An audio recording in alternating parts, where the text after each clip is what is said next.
tamilcinemanew.in.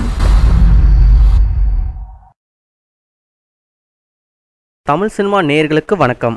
அந்த இயக்குனரின் படங்கள் பிரம்மாண்டவை, பெரிய ஹீரோக்கள் நடிக்கும் படங்கள், இந்திய மொழிகளில் எல்லா படமும் செய்தவர். அவரது படுக்கை அறை படம் ஒன்று சமூக வலைதளங்களில் வெளியான போது அதிர்ந்து போனது இந்திய திரையுலகம். இவர் இப்படியா நம்ப மறுத்தார்கள். இது உண்மை வீடியோவா அல்லது மாஃபிங்கா என்று குழம்பினார்கள். சிலர் அவர் அப்படிப்பட்டவர் இல்லை, கண்ணியமானவர் என்றார்கள். சிலர் இந்தி பட வாய்ப்பு தருவதாக கூறி அந்த இலங்கை நடிகையை உல்லாசத்துக்கு அழைத்தார். அவர்தான் இயக்குனரை சிக்க வைத்தார் என்று கதை கட்டினார்கள். ஆனால் வலைதளங்களின் தற்போது வரை இந்த வீடியோ வைரலாக வருகிறது. இந்த வீடியோ சுசிலிக்கோடு வேலைதான் என்கிறார்கள். இன்னொரு தரப்பினர் தமிழ் ராக்கர்ஸ் நிறுவனம் செய்த மோசடி என்கிறார்கள். ஆக மொத்தம் முடியை பித்துக் கொள்கிறார்கள் கோடம்பாக்கம். நல்ல இயக்குனர் பேரை ரிப்பேர் செய்து விட்டார்கள் மக்களே.